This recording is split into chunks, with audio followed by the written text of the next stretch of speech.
Hello students. आज हमारा class का पैरामीटर क्लास का आई थिंक ये लास्ट लेक्चर होगा और ये लेक्चर नंबर हमारा जो होगा वो 4 होगा। ये 1 नहीं है, हमारा लेक्चर नंबर कौन सा होगा? ये 4 होगा।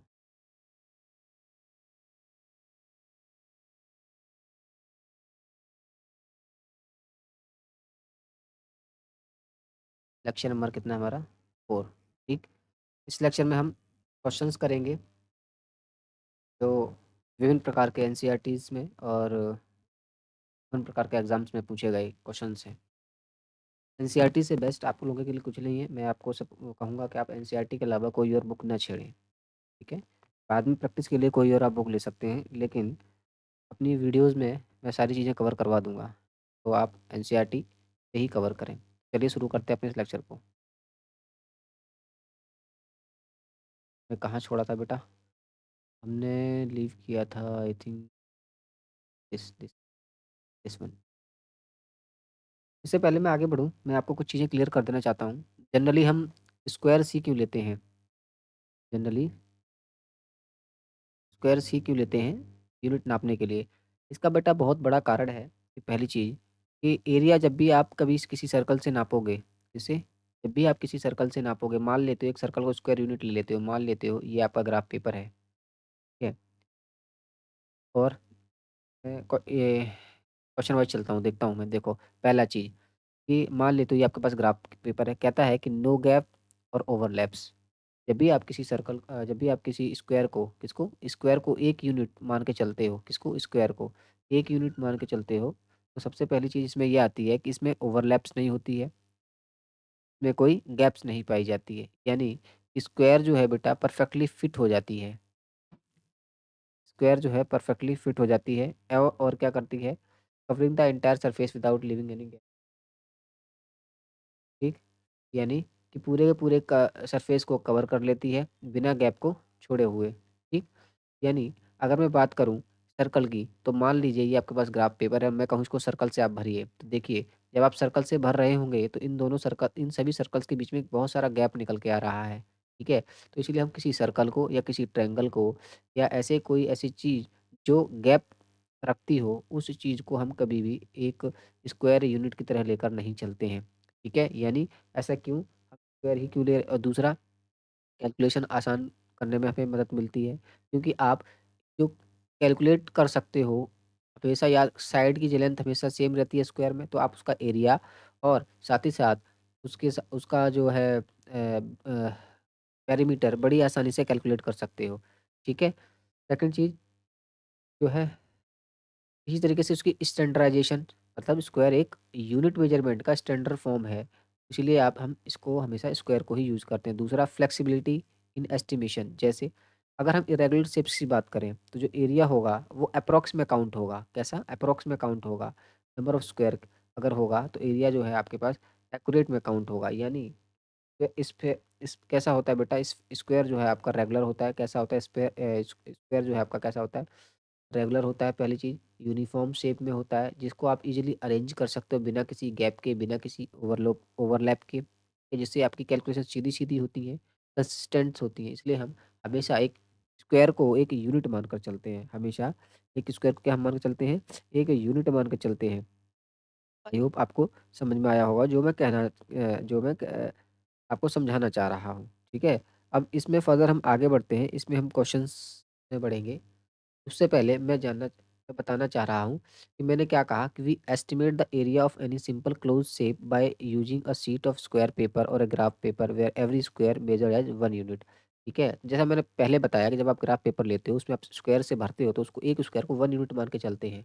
तो हम उसको कहते हैं 1 स्क्वायर यूनिट। क्या कहते हैं बेटा? 1 स्क्वायर यूनिट। यानी कहने का क्या मतलब है? अगर कोई 2 क्लोज़ फिगर हैं आपके पास, ठीक है? यदि उनके पास सेम एरिया है, ठीक है? देखो, आपके पास 2 क्लोज़ फ्लो दे दिए, मेरे पास ये है एक स्क्वायर, ये है मेरे पास स्क्वायर, ये है मेरे पास रेक्टेंगल, ये मेरे पास 2 क्लोज़ एरिया है। तो क्या कहना चाह रहा है कि बेटा याद रखना, हमेशा इसके पास या तो सेम एरिया होगा इन दोनों के पास, ठीक है? या तो सेम पेरीमीटर होगा।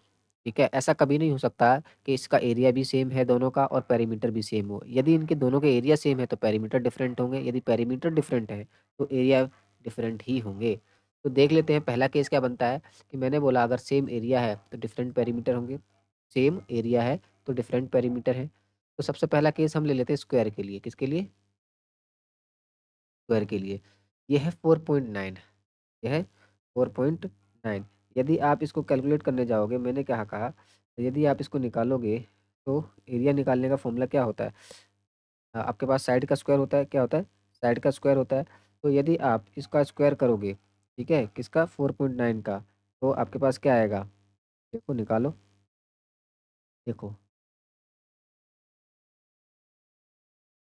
कितना जाएगा बेटा? 24 आ जाएगा। कितना आ जाएगा? 24 एरिया आ जाएगा। इसी तरीके से पेरीमीटर निकालोगे 4 × 4.9। अगर आप इसका पैरामीटर निकालना चाहोगे, क्या निकालने जाओगे बेटा? अगर आप पैरामीटर निकालने जाओगे तो देखो मल्टीप्लाई करो, 4 × 4.4 9 जा 36, ठीक है, 4 9 जा 36 और ये जाएगा 19। कितना जाएगा? 19। कितना जाएगा? या 19.6 आप ले लीजिए, इतना आएगा अप्रोक्स में, हम 19 मान के चलते हैं। ठीक है। अगर इसी तरीके से मैं रेक्टेंगल की बात करूँ तो बेटा इसका एरिया कितना जाएगा? 6 × 4 24। इसी तरीके से इसकी लेंथ की, पेरीमीटर की बात करूँ तो twice of length plus breadth कितना जाएगा? 20। कितना जाएगा? 20। देखो मैंने सवाल में बोला बेटा ये आपका पेरीमीटर है, क्या है? पेरीमीटर है। ये आपका एरिया है, ये आपका एरिया है किसका? रेक्टेंगल का। किसका? इसका, रेक्टेंगल का। और ये आपका पेरीमीटर है इस स्क्वायर का। ये आपका एरिया है इस स्क्वायर का। देखो आपको क्या समझ में आ रहा है? इसमें दोनों का एरिया तो सेम है। क्या सेम है बेटा? दोनों का एरिया सेम है। क्या सेम है? एरिया सेम है। दोनों का एरिया सेम है। लेकिन और पेरीमीटर क्या है? डिफरेंट है। पेरीमीटर क्या है? डिफरेंट है। यही मैं कहना चाह रहा हूँ। इसी तरीके से दूसरी कंडीशन बनती है, यदि आपके पास पेरीमीटर सेम हो और डिफरेंट एरिया हो तो आई होप निकालो एरिया क्या होता है बेटा? एरिया क्या होता है? अभी हम पीछे पढ़ के क्या, देखो एरिया क्या होता है? स्क्वायर का, साइड का स्क्वायर, सॉरी इसका रेक्टेंगल का एरिया का क्या होता है? Length into breadth. Length into breadth, तो कितना जाएगा इसका? 24 आ जाएगा। इसका पेरीमीटर क्या जाएगा? Twice of length plus breadth. Twice of length plus breadth निकालोगे तो कितना जाएगा? 10। कितना जाएगा? 20 आ जाएगा। इसी तरीके से इसका एरिया कितना जाएगा? 25, साइड का स्क्वायर होता है। इसी तरीके से इसका पेरीमीटर कितना जाएगा? 4 × 5 ये जाएगा 20। 4 × 5 ये जाएगा 20। ठीक है। तो देखो यहाँ मैं बात करूँ, मैंने कहा पेरीमीटर सेम है, ठीक है। क्या कहा? क्या कहा? पेरीमीटर सेम है। देखो पेरीमीटर सेम है लेकिन एरिया डिफरेंट है। लेकिन एरिया क्या है? डिफरेंट है। वही हम कहना चाह रहे हैं। वही हम क्या कहना कहना चाह रहे हैं। ठीक है। आई होप आपको चीज़ें समझ में आई होंगी।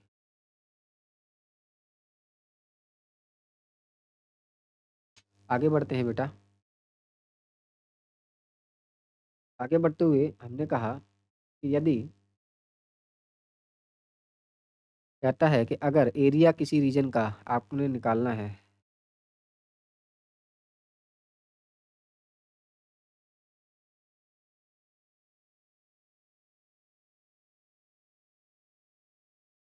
अगर आपसे बोलता है, सॉरी तबीयत खराब है मेरी बेटा।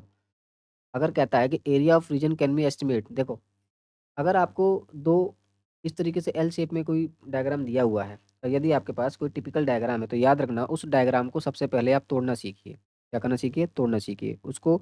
या तो रेक्टेंगल में तोड़ना सीखिए या फिर स्क्वायर में तोड़ना सीखिए। और उस उन दोनों के सिंगल सिंगल दोनों का एरिया निकाल दीजिए और उन दोनों के एरिया को ऐड कर दीजिए, तो उस पूरे के पूरे डायग्राम का एरिया निकल के आ जाएगा। जैसे मैं मान लेता हूँ ये एल शेप का मेरे पास शेप है। कैसा है? ये एल शेप है। कैसा है?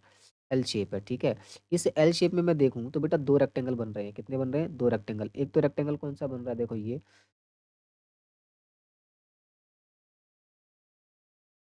ठीक है बेटा।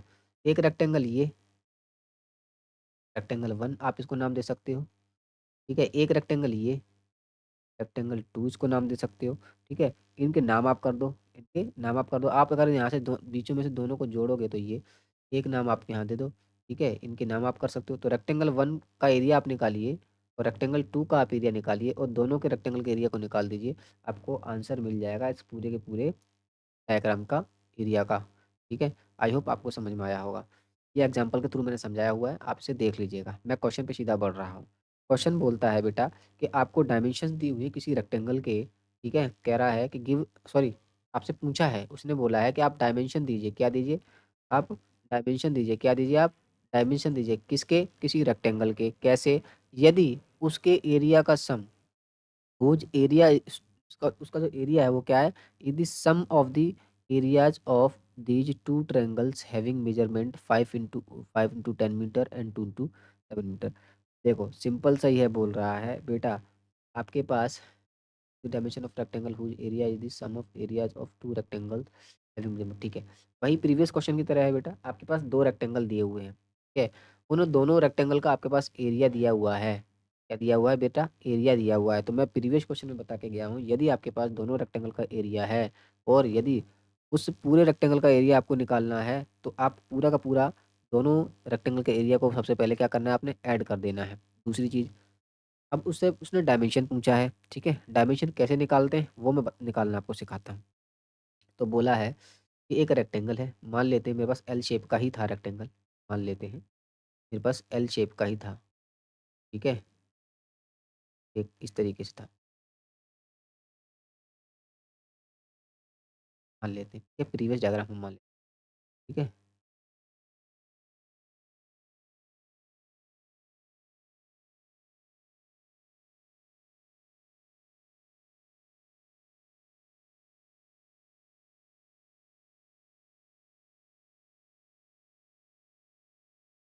ठीक है बेटा, डायग्राम पे मत जाना, ये मेरे पास पूरा डायग्राम है, ठीक है? ये दो रेक्टेंगल है, एक रेक्टेंगल वन और एक रेक्टेंगल टू, दोनों के आपके पास डायमेंशन दिए हुए हैं, दोनों का आपके पास डायमेंशन सॉरी दोनों के आपके पास एरिया दिए हुए हैं। क्या दिए हुए हैं? एरिया दिए हुए हैं। कह रहा है कि इस पूरे के पूरे, ये जो पूरा रेक्टेंगल बन रहा है वन और टू को मिला के, इस पूरे के पूरे का डायमेंशन आप मुझे बता दीजिए। कैसे निकालोगे आप? देखो आपको दिया हुआ है एरिया, क्या दिया हुआ है बेटा? एरिया। तो हमने क्या कहा? एरिया आपने निकालना है, तो देखो कैसे निकालेंगे? इस पूरे पूरे रेक्टेंगल का एरिया निकालना है, तो देखो क्योंकि रेक्टेंगल का डायमेंशन पूछा है तो area,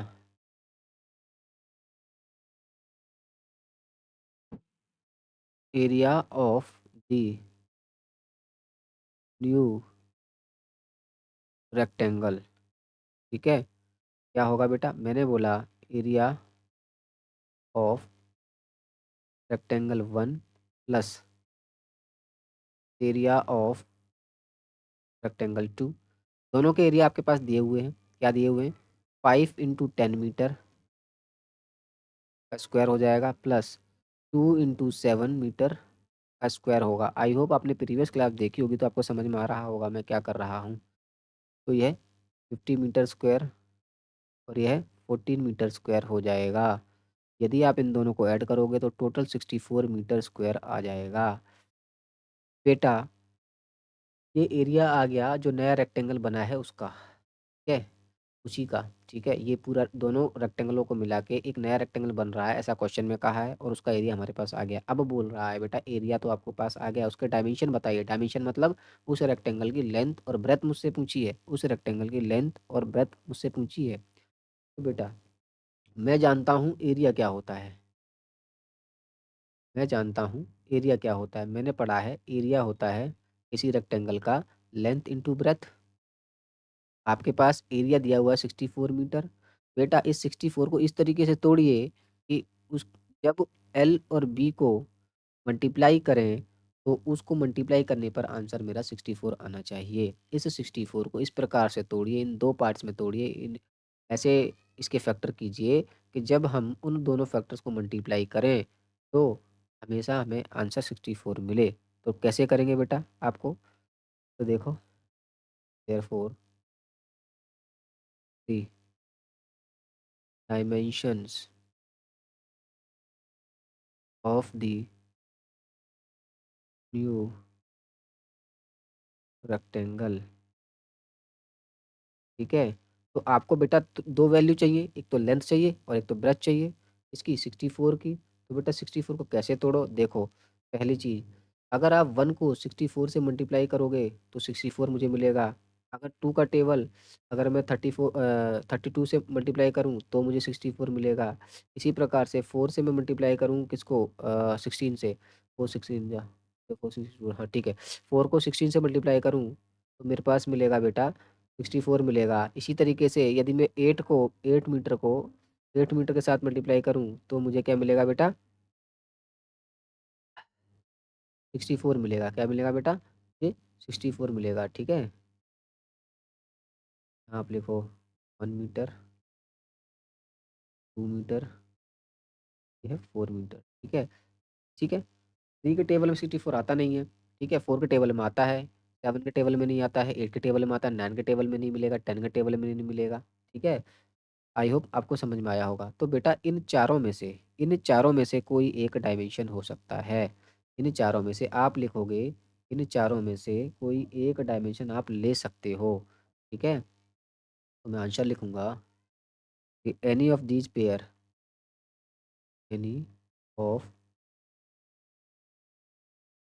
pairs would represent dimensions of the new rectangle. I hope आपको समझ में आया होगा। Next question. बेटा ये मैंने क्वेश्चन किया हुआ है, आपने खुद से करना है, ये पहले ही करा चुका हूँ, मैं वापस नहीं कराऊंगा, ठीक है? कह रहा है प्रीवियस क्लास में मैंने कराया हुआ है, तो do it by your self.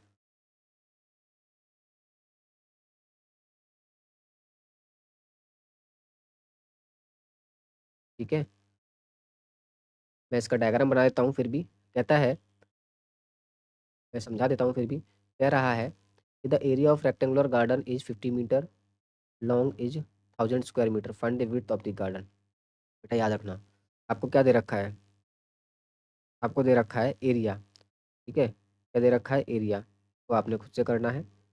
भाई इसको मैं करा देता हूँ बेटा एक बार, ठीक है? इसको मैं कराता हूँ, ये मैंने नहीं कराया है, जो मैंने कराया है वो क्वेश्चन में कराता हूँ, ठीक है? मुझे लगा ये मैंने करा दिया है, माफी चाहता हूँ। कहता है कि एक रेक्टेंगुलर गार्डन है, बनाया मैंने, तो भाई बना दिया। का मुझे एरिया दे रखा है 1000 मीटर स्क्वायर। कहता है कि उसकी लेंथ 50 मीटर है, विड्थ ऊंची है। आई होप आपको समझ में आ रहा होगा कैसे निकालना है। कैसा है बेटा? रेक्टेंगुलर गार्डन है, तो एरिया क्या होता है रेक्टेंगल का? एरिया ऑफ रेक्टेंगल क्या होगा? लेंथ इंटू ब्रेथ, ने पढ़ा है, लेंथ इंटू ब्रेथ होती है एरिया, लेंथ इंटू ब्रेथ होता है। एरिया कितना दे रखा है? 1000 मीटर स्क्वायर दे रखा है। लेंथ इंटू ब्रेथ पूछा क्या है आपसे? विड्थ पूछी है, तो विड्थ आप यहाँ से निकाल लोगे, ठीक है? तो 1000 स्क्वायर मीटर, तो 1000 मीटर स्क्वायर इजकल टू, आपके पास लेंथ दे रखी है 50 मीटर, इंटू बी। बेटा 50 इधर जाएगा तो डिवाइड में हो जाएगा, इधर मल्टीप्लाई में है, तो 1000 मीटर स्क्वायर कौन में 50 मीटर, 1 मीटर से 1 मीटर जाएगा, 500, ये कितना बचेगा? 5 टू 10। तो therefore equal to be, therefore width क्या हो जाएगी? विड्थ ऑफ दी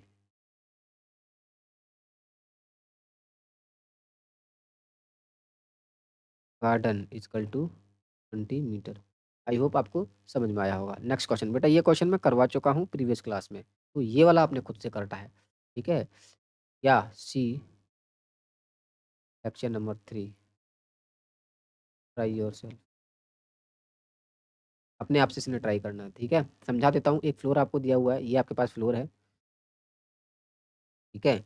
इस फ्लोर के रूम की बात करूँ, ये पूरा फ्लोर है जिसकी लेंथ आपको 5 मीटर दे रखी है, ब्रेथ आपको 4 मीटर दे रखी है। उसके बाद ये कारपेट है आपके पास, ठीक है? इस कारपेट की आपको जो साइड दे रखी है 3 मीटर दे रखी है। अब ये सवाल में पूछ क्या रहा है? सवाल में इसने पूछा है कि वो उस एरिया, उसका एरिया निकालिए जो कारपेटेड नहीं है, यानी कि इस कारपेटेड एरिया को छोड़कर जो ग्रीन रंग का एरिया नजर आ रहा है, ये आपने फाइंड करना है।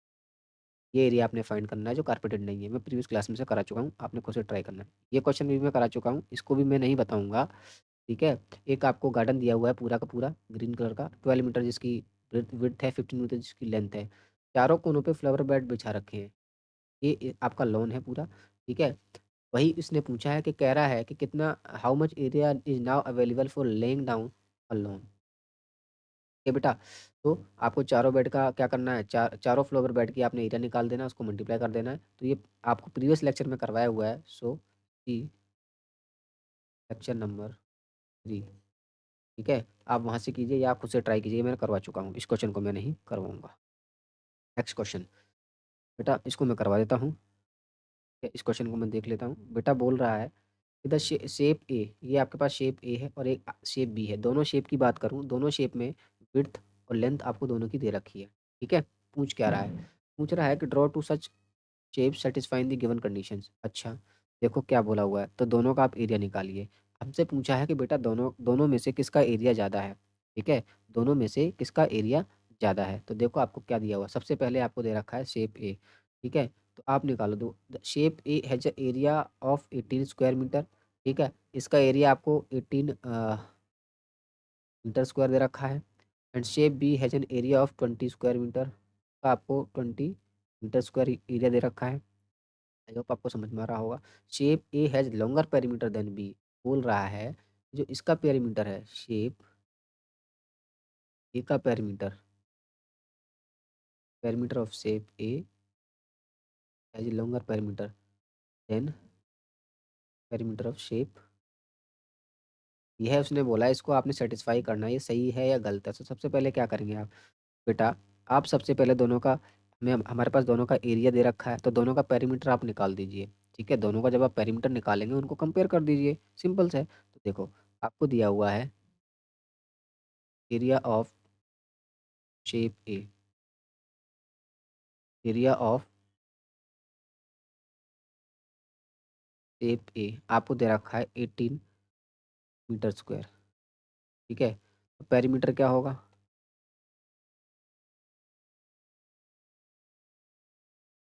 पेरीमीटर हमने बोला twice of length plus breadth, perimeter twice of length plus breadth कितना दे रखा है? ट्वाइस ऑफ लेंथ आपको दे रखी है 9 प्लस 2, ये कितना जाएगा बेटा? 22 यूनिट्स, क्योंकि ये यूनिट्स में दे रखा है, करेक्ट? इसी प्रकार से ये शेप ए की बात की है, ठीक है? हम बात कर लेते हैं शेप बी की। आपको एरिया दे रखा है, हमारे पास एरिया का कोई काम ही नहीं है, ठीक है? 20 मीटर स्क्वायर, बात समझ में आई? पेरीमीटर क्या होगा? पेरीमीटर ऑफ शेप बी, मैंने बोला twice of length plus breadth, twice of 9, ये हो जाएगा 18 यूनिट्स। आप क्या देख पा रहे हैं? आप देखिए कि शेप ए का एरिया ज़्यादा है शेप बी से, शेप ए का एरिया ज़्यादा है शेप बी से, हम ये देख पा रहे हैं। ये है area shape perimeter, shape B का पेरीमीटर और शेप ए का पेरीमीटर। तो शेप ए का पेरीमीटर ज़्यादा है शेप बी से, तो देयरफॉर आप लिखोगे शेप ए हैज लॉन्गर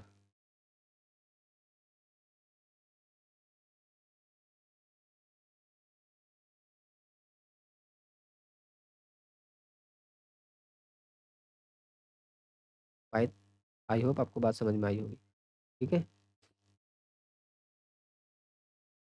बेटा ये क्वेश्चन देख लेते हैं, इस क्वेश्चन में क्या बोला है? क्वेश्चन देखिए, on A page in your book, एक पेज लिया हुआ है आपके बुक में, draw rectangular border that is 1 centimetre, ठीक है? ठीक है बेटा, बेटा ये रेक्टेंगुलर बॉर्डर है,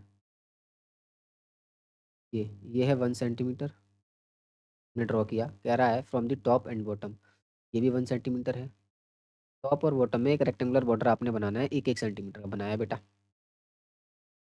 आगे कह रहा है कि and 1.5 centimetre from the left and right side margin, यानी ये मार्जिन जो है बेटा 1.5 सेंटीमीटर आपने छोड़ना है, ये मार्जिन 1.5 सेंटीमीटर आपने छोड़ना है, ठीक है? तो ये आपने रेक्टेंगुलर बॉर्डर बना दिया है, ये जो आपको ये नज़र आ रहा है ये है बॉर्डर, ठीक है? ये क्या है? बॉर्डर है, रेक्टेंगुलर बॉर्डर जो मैंने लगाया हुआ है। पूछ क्या रहा है? पूछ ये रहा है कि what the perimeter of the border, in इस बॉर्डर का पेरीमीटर क्या होगा? भाई सिंपल सा आपको नज़र आ रहा है कि एक किताब, एक रेक्टेंगल के अंदर दूसरा रेक्टेंगल रखा हुआ है, एक रेक्टेंगल के अंदर क्या दूसरा रेक्टेंगल रखा हुआ है।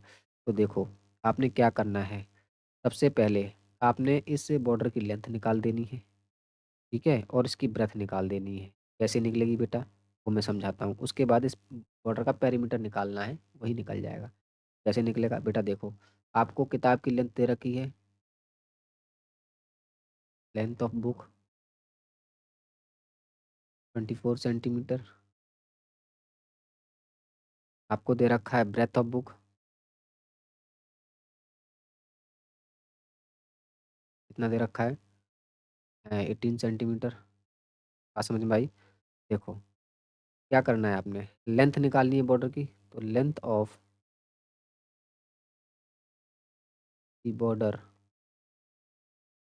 जिसे हम एल से डिनोट करते हैं, कैसे निकालोगे? तो बेटा, ये जो बुक की लेंथ है, ठीक है, यदि आप इस बुक की लेंथ को, इस बुक की लेंथ को, ये जो आपने ये 1 सेंटीमीटर 1 सेंटीमीटर जो हमने देखा था, ये वाला 1 सेंटीमीटर जो देखा था रेक्टेंगुलर बॉर्डर का, ठीक है, टॉप से बॉर्डर जो बनाया था उसको आप क्या कर दीजिए, माइनस कर दीजिए। क्या कर दीजिए आप उसको, माइनस कर दीजिए, किसमें, लेंथ से। तो देखो 24 - 1 + 1, ठीक है, आप इसको माइनस कर दीजिए, ये आपकी क्या निकाल देगा बेटा, लेंथ निकाल देगा। क्या निकाल देगा, लेंथ निकाल देगा। 24 - 2 ये निकल के आएगा बेटा 22 सेंटीमीटर। इसी तरीके से आप ब्रेथ निकाल दीजिए।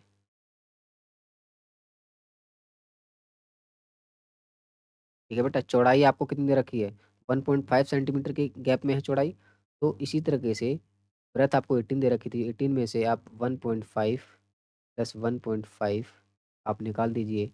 ये आपके पास आ जाएगा 18, ये बचेगा आपके पास, ये जगह 3, ये आ जाएगा 18 - 3 सेंटीमीटर,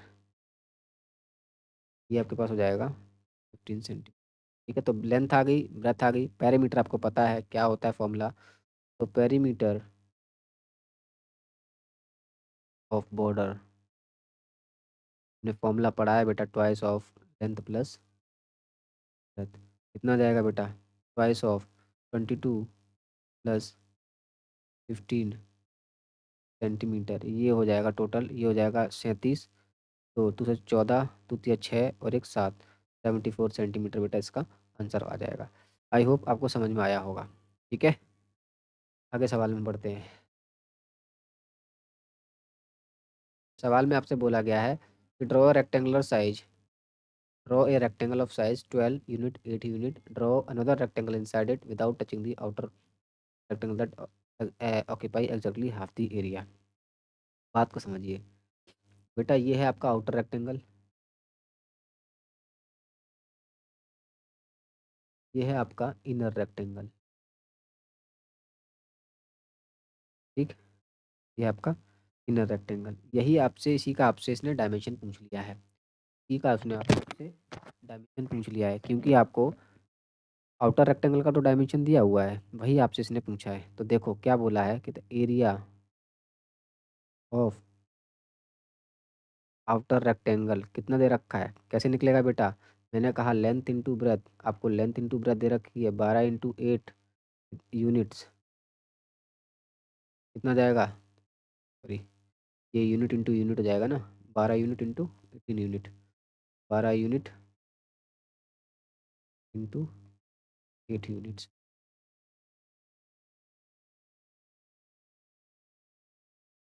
ये हो जाएगा बेटा,